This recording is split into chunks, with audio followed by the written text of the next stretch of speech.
जय हिंद दोस्तों आज हम यहाँ पर पढ़ने वाले हैं वो मोस्ट इम्पोर्टेंट डिसीज या रोग जो एग्जाम के लिए काफ़ी ज़्यादा इम्पोर्टेंट है। ठीक है, अब इस टॉपिक से ये वाला जो वीडियो है इससे अभी तक फॉरेस्ट गार्ड जेल प्रहरी के जितने भी पेपर हुए हैं उनमें 3 से 4 बार इस टॉपिक से क्वेश्चन पूछ लिए गए हैं। ठीक है, और आने वाले जो पेपर जितने भी है उसमें भी इस टॉपिक से प्रश्न आना पूरा 100% फिक्स है। ठीक है, और पटवारी की बात करें तो पटवारी में भी इस टॉपिक से काफी प्रश्न आए थे। ठीक है, इसलिए इस टॉपिक को हल्के में ना लें, थोड़ा सा एक ध्यान से इस वीडियो को देखें शुरुआत से लेकर एंड तक, और वीडियो को स्किप जरा भी ना करें। ठीक है, क्योंकि यहाँ पर हो सकता है आपने जहां पर जो पार्ट स्किप किया हो और उसी में कोई बात छुपी और वही एग्जाम में पूछ ली गई। ठीक है, तो दिक्कत आ जाएगी। तो इसलिए यहाँ पर ये ध्यान से देखें, और यहाँ पर जितने भी रोग आपको दिखाई दे रहे हैं ये जो रोग है ये बैक्टीरिया से होने वाले रोग है, जीवाणु से होने वाले रोग है, और अधिकतर बैक्टीरिया से होने वाले रोग ज़्यादा पूछते हैं और उधर प्रोटोजोआ और फंगी से होने वाले रोग ज़्यादा पूछते हैं। तो आज का जो पार्ट 1 है, इस पार्ट 1 में हम देखेंगे कि जीवाणु से होने वाले रोग कौन कौन से हैं। क्लियर है? तो यहाँ पर जितने भी रोग आपको दिखाई दे रहे हैं यहाँ पे पिक्चर में, फोटो में, ये सभी को हम देखेंगे कि ये कौन कौन से रोग है और कौन रोग कितना खतरनाक है। ठीक है, चलिए, तो रोग को सबसे पहले कि ये देखना हमें जरूरी है कि यदि जीवाणु से होने वाले रोग की बात करें तो आपको सभी वो रोग जो जीवाणु से होते हैं वो मौखिक तौर पे याद होना बहुत जरूरी है। ठीक है, और याद कैसे होगा ये आपको यहाँ पर बताऊंगा, बहुत आसानी से आप याद कर पाओगे। यहाँ पर मैंने खुद ने एक ट्रिक यहाँ पे क्रिएट की है, एक ट्रिक बनाई है जिससे जीवाणु से होने वाले सारे रोग आपको याद रहेंगे। ठीक है, चलिए तो देखो अब यहाँ पर ट्रिक क्या है, सबसे पहले ये देख ले, उसके बाद में फिर बढ़े एक एक रोग की ओर। देखो तो यहाँ पे ट्रिक है, ट्रिक क्या है, एक यहाँ पे ये समझ लो कि यहाँ पे ये गाना लिखा हुआ है। ठीक है, क्या है, गाना है, और इतना इतना गाने का पार्ट है, और इधर की साइड कोई किसी को कुछ कह रहा है। ठीक है, तो यहाँ पर क्या है कि यहाँ पर ये एक व्यक्ति है या फिर एक लड़का है बोल लो, ठीक है, या फिर लड़की। तो ये एक लड़की है और इसको किसी ने कहा कि ये गाना प्ले करो। प्ले करो मतलब चालू करो। ठीक है, प्ले मतलब क्या होता है, चालू करना। ठीक है, कोर मतलब करना, राइट। तो इस तरीके से यहाँ पे क्या है, पढ़ लें एक बार। तो इस ट्रिक को आप कम से कम 3-4 बार पढ़ लेना है और 3-4 बार लिख लेना है, उसके बाद कोई दिक्कत नहीं होगी, आराम से याद रहेगी। ठीक है, सारे रोग। तो यहाँ पे देखो, यहाँ पे क्या बोला है कि हे टीटू प्ले कोरनी काली। ठीक है, हे टीटू प्ले कोरनी काली। तो यहाँ पर ये क्या है कि यहाँ पे आदेश दे रहा है कि हे टीटू प्ले करनी, ना प्ले करनी, ये नॉर्मल गांव की लैंग्वेज में बोलते हैं कि प्ले करनी या फिर चालू करनी। ठीक है, तो हे टीटू प्ले कोरनी काली।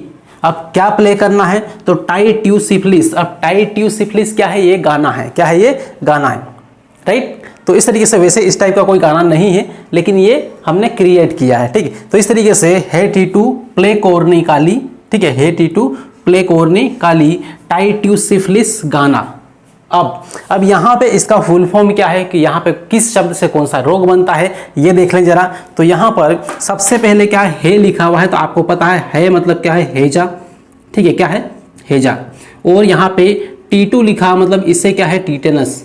टीटनस, ठीक है, टीटनेस, ये टीटनेस की बीमारी होती है।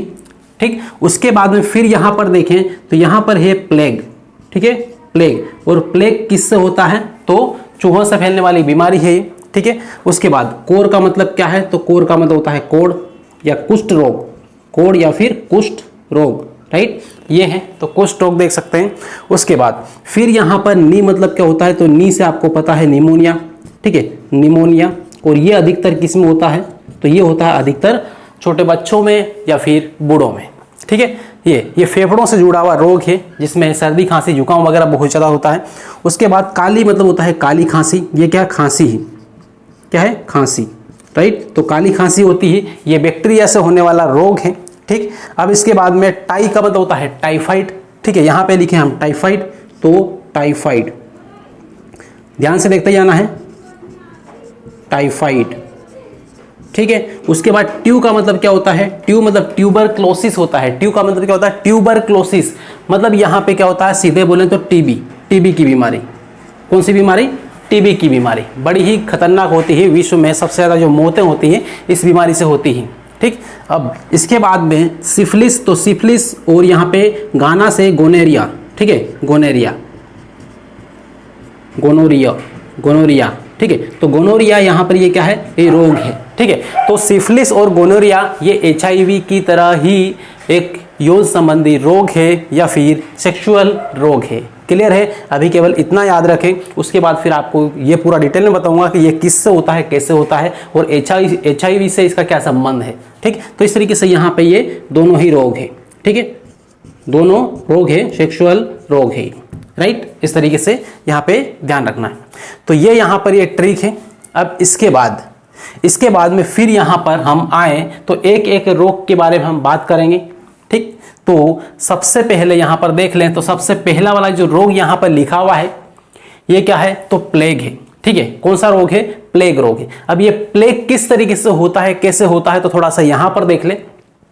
यहां पर आपको दिखेगा कि एक चूहा है और चूहे के शरीर के ऊपर क्या होता है, पिस्सू होते हैं, ठीक है, जो उसके ऊपर आपको दिखाई नहीं देते हैं, बहुत बारीक से होते हैं। सूक्ष्मदर्शी के माध्यम से यदि देखेंगे तब जाके दिखेगा, ठीक। तो इस तरीके चूहे के जो शरीर पर पिस्सू होते हैं, वही पिस्सू यदि किसी शरीर के अंदर प्रवेश करते हैं या किसी मनुष्य के शरीर में प्रवेश करते हैं तो बहुत भयानक तरीके से एक रोग होता है जिसे हम कहते हैं क्या, प्लेग, ठीक है, प्लेग रोग। अब ये जो प्लेग रोग है इसको बोलते हैं ब्लैक डेथ, मतलब बहुत भयंकर। इससे जिस रोगी की मृत्यु होती है बड़े भयंकर तरीके से होती है, इसलिए यहाँ पे इसको ब्लैक डेथ बोलते हैं, काली मौत बोलते हैं, राइट। तो इस तरीके से यहाँ पे प्लेग है। अब बात करें हम यहाँ पर ये कि ये जो प्लेग है किस जीवाणु की वजह से होता है, तो वो जो जीवाणु है उसका नाम क्या है, तो यहाँ पे है बेसिलस पेस्टिस। क्या है, बेसिलस पेस्टिस। क्लियर है? तो नाम याद रखना है, बेसिलस पेस्टिस। क्लियर है? अब इसके बाद फिर यहाँ पे एक ऐसा पिस्सू है जो सबसे ज्यादा खतरनाक है, बहुत ज्यादा खतरनाक है, ठीक है। तो सबसे खतरनाक पिस्सू कौन सा है, तो उसका नाम है जेनेप्सिला केओपिस। क्या है, ये पिस्सू है, ठीक है। कैसा है, तो खतरनाक है, ठीक है, खतरनाक, याद रखें इसको, खतरनाक। अब इसके बाद में फिर यहां पर देखें तो ये जो प्लेग रोग है ये 3 टाइप का होता है और 3 टाइप से किस तरीके से होता है, तो देखो यहां पर सबसे पहला वाला जो टाइप है ये वाला, 3 टाइप में सबसे पहला है गिल्टी वाले प्लेग। अब गिल्टी वाले प्लेग क्या होता है, गिल्टी वाले प्लेग, तो गिल्टी वाले प्लेग क्या होता है कि इसमें क्या दिक्कत होती है, तो जांघ, कांख और गर्दन, जांघ, कांख और गर्दन इसमें दिक्कत होती है। तो किसकी वजह से, गिल्टी वाले प्लेग की वजह से होती है, ठीक है। तो ये रोग है। उसके बाद दूसरा है न्यूमोनिक प्लेग। अब न्यूमोनिक प्लेग क्या है, तो न्यूमोनिक प्लेग जो होता है इसमें ऐसे पिस्सू जो खांसी या ये छींक के द्वारा फैलते हैं, कोई छींकता है या फिर खांसी की वजह से कोई जीवाणु बाहर निकलता है जो रोगी है उससे, तो वो क्या है, न्यूमोनिक प्लेग है, ठीक है। अब इसके बाद फिर तीसरे नंबर पे देख लें, तो तीसरे नंबर पे यहाँ पर है सेप्टिमिसिक प्लेग। क्या है, सेप्टिमिसिक प्लेग। अब सेप्टिमिसिक प्लेग क्या है, तो ये जब हम शरीर पर कहीं पर घाव हो जाता है तो उसके माध्यम से जो पिस्सू शरीर के अंदर प्रवेश करते हैं उसको हम क्या बोलेंगे, सेप्टिमिसिक प्लेग। उससे होने वाले जो रोग है उसे हम क्या बोलेंगे, सेप्टिमिसिक प्लेग। क्लियर है इतना? तो इस तरीके से यहाँ पे ये है प्लेग। और प्लेग के अब दवाई की बात करें तो प्लेग का जो उपचार होता है वो किस तरीके से किया जाता है, तो प्लेग का उपचार, इसमें जब भी किसी को प्लेग रोग होता है या ये बीमारी होती है तो उसे सल्फा ड्रग देते हैं, ठीक है, ये दवाई आती है। उसके बाद में स्ट्रेप्टोमाइसिन एक दवाई आती है, ये देते हैं, ये दोनों देते हैं। इसके अलावा दूसरी दवाइयाँ भी है लेकिन यहाँ पे सब कुछ नहीं लिखा है, ठीक। अब यहाँ पे हुआ प्लेग। अब प्लेग के बारे में कंप्लीट हुआ।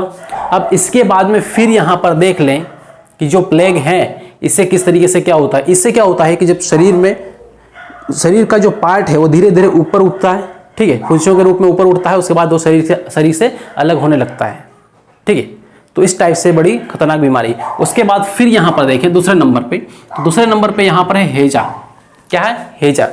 तो यहाँ पे ये जो बीमारी है हेजा, ये कितनी खतरनाक हो सकती है और ये किससे होती है ये देखें। तो हेजा को हम इंग्लिश में बोलते हैं कोलेरा, ठीक है, कोलेरा। तो कोलेरा से ही आपको याद रखना है कि ये किस जीवाणु की वजह से होती है, तो विब्रियो कोलेरा, ठीक है। किससे होती है, विब्रियो कोलेरा, क्योंकि कोलेरा इस बीमारी का नाम है, हेजा का नाम है, ठीक है। अब कोलेरा जो हेजा जिस व्यक्ति को होता है उसमें होता क्या है, उसका लक्षण क्या होता है, या फिर उसको किस तरीके से मालूम पड़ता है कि हेजा हुआ है, ठीक है।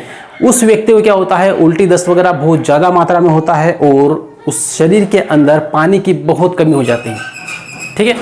तो इस तरीके से यहाँ पे इस रूप में हम पहचान सकते हैं कि ये क्या है, कौन सी बीमारी, हैजा है। ठीक है, अब किस कारण से होता है, किस तरीके से होता है, थोड़ा सा ये देख ले। तो यहाँ पर गंदे खान पान की वजह से ये रोग होता है। ठीक है, गंदे खान पान की वजह से कौन सा रोग होता है, तो हैजा रोग होता है। क्लियर है।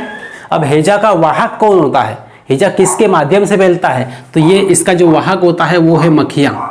ठीक है, मक्खियाँ ये है। तो मक्खियों को याद रखना है, जो मक्खियाँ हैं जो सके कहीं भी घूम के आती है, उसके बाद भोजन के ऊपर आके बैठ जाती है, जिसकी वजह से यहाँ पर इस टाइप की बीमारी होती है, हैजा। ठीक, कोलेरा। ठीक, तो इस तरीके से यहाँ पे याद रखना है। और उसके बाद में फिर यहाँ पर देखें तो इसका इलाज क्या है, इसका उपचार किस तरीके से करते हैं। तो इसके लिए हैजे के टीके भी लगाए जाते हैं ताकि हैजा ना हो, उसकी रोकथाम के लिए। ठीक, तो इस तरीके से यहाँ पे ये हैजा है और इसको किस तरीके से कंट्रोल कर सकते हैं, तो उसमें बहुत सारे और भी दवाइयाँ हैं, बहुत सारे और भी तरीके हैं। और बाकी सावधानी, साफ सफाई और दूसरी सावधानियां रखकर इससे मुक्ति पाई जा सकती है या फिर इस रोग से बचा जा सकता है। क्लियर है इतना। अब इसके बाद फिर यहाँ पर देखें तो तीसरे नंबर पे यहाँ पर आता है डिफ्थीरिया। ठीक है, तीसरे नंबर पे क्या लिखा है, डिफ्थीरिया। अब डिफ्थीरिया क्या है, तो डिफ्थीरिया ठीक वैसे ही काम करता है ये रोग जैसे कोरोना काम करता है। इसलिए यहाँ पे मैंने यहाँ पे क्या लिख दिया, कोरोना भी लिख दिया है। ठीक, कोरोना, हालांकि कोरोना नहीं है ये, लेकिन ठीक वैसे ही लक्षण है। ठीक है, कोरोना में क्या होता है, जब भी कोरोना किसी को होता है तो गले में झिल्ली बन जाती है, श्वास लेने में दिक्कत आती है, फेफड़ों में दिक्कत आती है। तो ठीक वैसे ही लक्षण इसके हैं डिप्थीरिया के। इसमें भी क्या होता है, इसमें गला जाम होने लगता है, खांसी होने लगती है, सर्दी खांसी वगैरह बहुत होती है, और जो फेफड़े होते हैं, लंग्स, वो दोनों प्रभावित होते हैं, उनमें सूजन आने लगती है। राइट, जैसे यहाँ पे आप देख रहे हैं तो यहाँ पे ये डिप्थीरिया रोगी ही है। ठीक, तो इस तरीके से यहाँ पे समझ सकते हैं देखकर भी कि इसके क्या लक्षण है, किस तरीके से ये होता है, क्या क्या दिक्कतें आ सकती हैं। ठीक है, तो ये यहाँ पर ध्यान रखना है। और अब बात करें कि ये किस जीवाणु की वजह से होता है, किस बैक्टीरिया की वजह से होता है, तो कोरोनी बैक्टीरिया डिप्थीरिया, नाम भी इसका वैसा ही है, कोरोना की तरह, कोरोनी बैक्टीरिया डिप्थीरिया। ठीक है, ये नाम है। क्लियर इतना।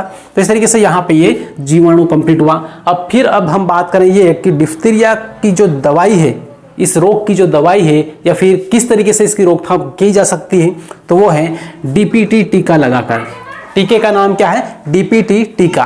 ठीक है, ये टीका लगाया जाता है और इस रोग की रोकथाम की जाती है। राइट, तो इस तरीके से यहाँ पे ये हुआ। अब इसके बाद फिर हम आगे बढ़ते हैं और आगे अब देखते हैं कि टाइफाइड क्या होता है, ट्यूबरक्लोसिस क्या होता है। ठीक है, और इसके अलावा बहुत सारे रोग है, टिटनेस वगैरह, वो क्या होता है। राइट, उससे पहले इसको लिख लेंगे। यहाँ पर जो सबसे पहले यहाँ पे लिखा हुआ है उसका नाम है टाइफाइड। ठीक है, ये एक आम बीमारी है, बहुत ज़्यादा मात्रा में होने वाली बीमारी है। और ये किस वजह से होती है, तो यहाँ पर ये देख लीजिए। ठीक है, यहाँ पर इस तरीके के जो खान पान होता है इसकी वजह से ये रोग होता है, या फिर गंदे पानी के इस्तेमाल की वजह से ही ये रोग फैलता है। क्लियर है। तो इस तरीके से यहाँ पे ध्यान रखना है। और जो टाइफाइड है, ये यदि इस पर ध्यान नहीं दिया गया टाइम से तो इंसान को एकदम डेथ स्टेज तक पहुंचा सकता है या फिर उसकी मृत्यु भी हो सकती है। ठीक है, तो ये जो टाइफाइड है इसका दूसरा नाम है आंत्र ज्वर। ठीक है, इसको आंत्र ज्वर भी कहते हैं।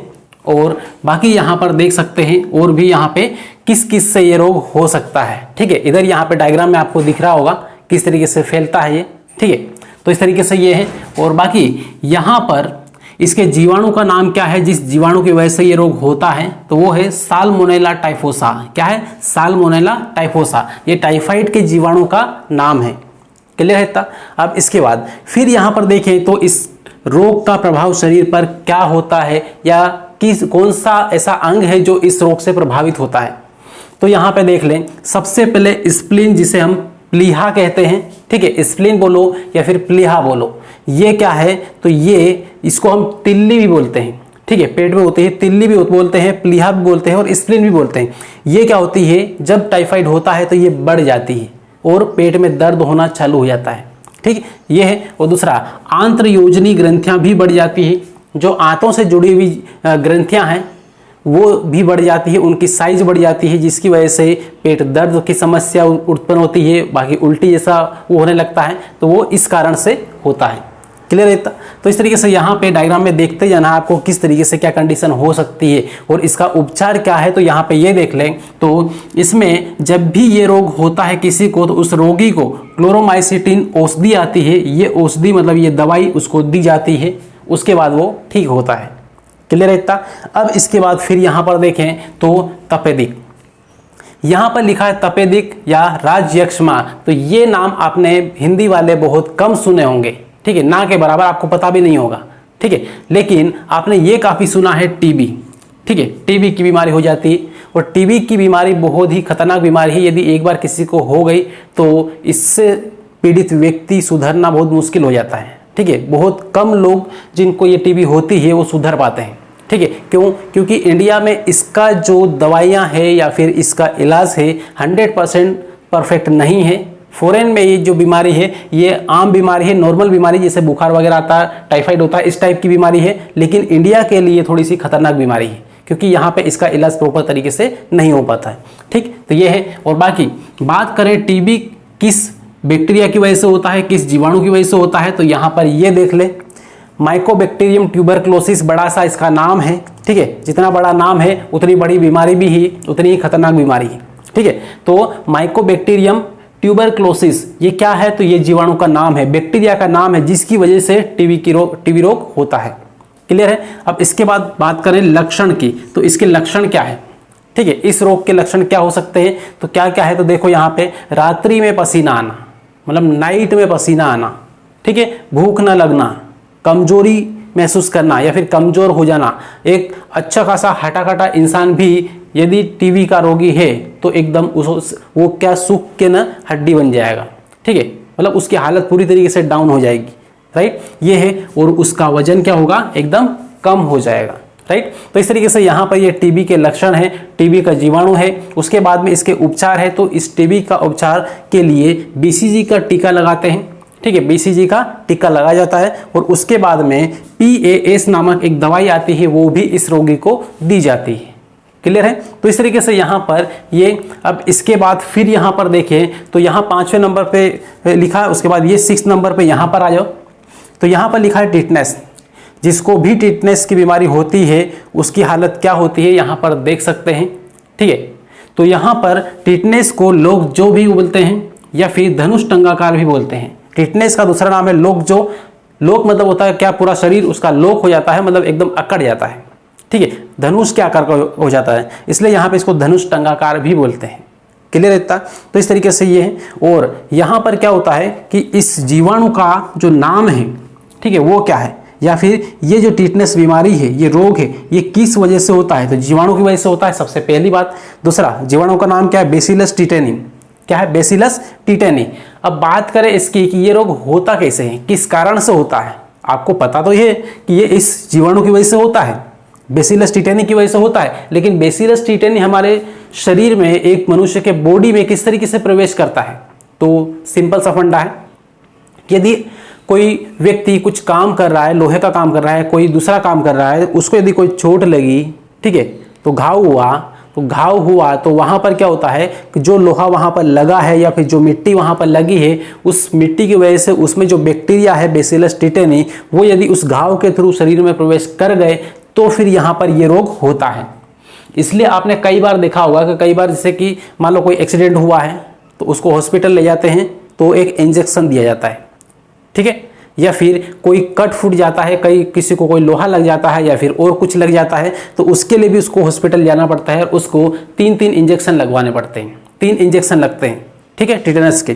तो इस तरीके से यहाँ पे टिटेनस के कितने इंजेक्शन लगते हैं? 3 इंजेक्शन लगते हैं, उसके बाद वो रोगी ठीक होता है, ठीक है। तो इस तरीके से यहाँ पे ये उपचार की बात करें तो टिटवेक, ये क्या है? तो टिटवेक एक इंजेक्शन आता है और ATC भी एक इंजेक्शन आता है। ये कितनी बार लगते हैं? तो ये 3 बार लगते हैं, ठीक है। किसी को कुछ भी चोट लगे तो उसको 3 बार वो इंजेक्शन लगवाना पड़ेगा, उसका डोज पूरा करना पड़ेगा, राइट। तो इस तरीके से ये। अब इसके बाद में फिर हम बात करें कुष्ठ या फिर कोढ़ रोग, ठीक है, कुष्ठ या फिर कोढ़ रोग।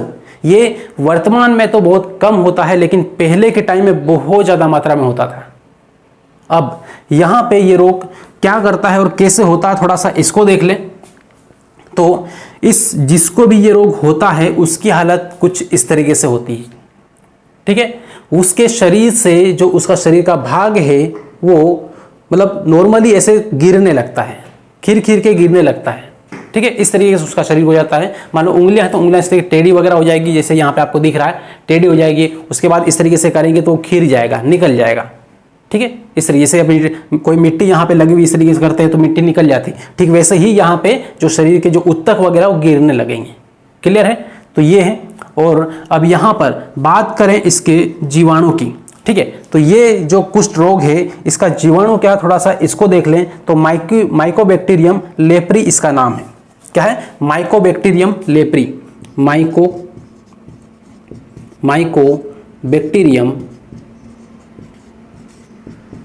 बैक्टीरियम लेप्री ये है, ठीक है। तो ये है कुष्ठ रोग के जीवाणु का नाम है, एक बार फिर से देख लो, माइकोबैक्टीरियम लेप्री ये है। क्लियर है? अब इसके बाद यहाँ पे देखिए उपचार को। उपचार में यहाँ पे क्या है, तो इसके लिए दवाइयाँ वगैरह बहुत सारी बनी हैं, ठीक है, कुष्ठ रोग के लिए। अब कौन कौन से, सबसे पहले यहाँ पर है MDT, ठीक है, MDT। उसके बाद में फिर है क्लोरोफाजिमिन, ठीक है। उसके बाद फिर है डेप्सोन, इसका इस्तेमाल बहुत ज़्यादा होता है डेप्सोन का, ठीक है। डेप्सोन का इस्तेमाल काफ़ी ज़्यादा मात्रा में होता है। क्लियर है? अब यहाँ पर ये देखो, यहाँ पर जीवाणु से होने वाले सारे के सारे रोग कंप्लीट हुए, लेकिन यहाँ पर 2 रोग और बाकी हैं। एक है कौन सा? काली खांसी। काली खांसी क्या है, नॉर्मली बच्चों में होती है और इससे क्या होता है कि इससे गला जाम होने की संभावना आती है। उसके बाद जो फेफड़े वगैरह होते हैं उसमें सूजन आती है और फिर यहाँ पे देख सकते हैं इसमें पिक्चर में कि गला किस तरीके से जाम होता है, ठीक है, श्वास में दिक्कत आती है। क्लियर? तो ये सब कुछ इसके लक्षण हैं, ठीक है। अब इसके बाद में फिर यहाँ पे जो 2 रोग और हैं इसके अलावा, वो ये है, एक कौन सा है? सिफिलिस है और एक कौन सा है? गोनोरिया है। सिफिलिस और गोनोरिया, ये सिफिलिस और गोनोरिया ये दोनों ही रोग सेक्सुअल रोग हैं, ठीक। इस रोग की वजह से बांझपन का शिकार स्त्रियां हो जाती हैं। क्लियर है? तो इस तरीके से यहाँ पे ये है। और इसमें ये जो सिफिलिस रोग है इसमें क्या होता है कि इसमें धीरे धीरे करके जो गुप्तांग होते हैं वहाँ पर एक प्रकार से फुंसियाँ टाइप से होती है या फिर लाल दाने नुमा संरचनाएं बन जाती है। जैसे इस चिकन पॉक्स होता है, छोटी माता निकलती है, उसी टाइप से संरचना बनती है और धीरे धीरे करके पूरे शरीर में वो फैलना चालू हो जाता है। क्लियर है? ठीक यही है बस। अब इससे ज़्यादा और ज़्यादा कुछ भी नहीं है। और ये जो रोग मैंने जितने यहाँ पे बहुत डिटेल में बताए, इनको बहुत अच्छी तरीके से ध्यान रखना है और इसको समझना है। हो सके तो इसको एक बार लिख के रख लेना है अपनी कॉपी में, क्योंकि यहाँ पे बहुत सिस्टमेटिक तरीके से आपको लिख के दिया है। लिखा इसलिए ताकि समझाते वक्त यदि यहाँ लिखेंगे तो काफ़ी दिक्कत आए, काफ़ी टाइम लगेगा, ठीक है, टाइम वेस्ट होगा, कोई मतलब नहीं रहेगा। इसलिए यहाँ पे मैंने पहले ही लिख दिया जमा के, ताकि आपको भी सुविधा हो यहाँ पर लिखने में और समझने में। क्लियर? तो दोस्तों यहाँ पर ये जो क्लास है बस यहीं पर एंड करेंगे। और ये क्लास यदि आपको अच्छा लगे तो आपको एक वीडियो को लाइक कर देना, चैनल को सब्सक्राइब कर देना और बेल आइकन जरूर दबा लेना है। मिलते हैं अगली क्लास में, तब तक के लिए बेस्ट ऑफ लक।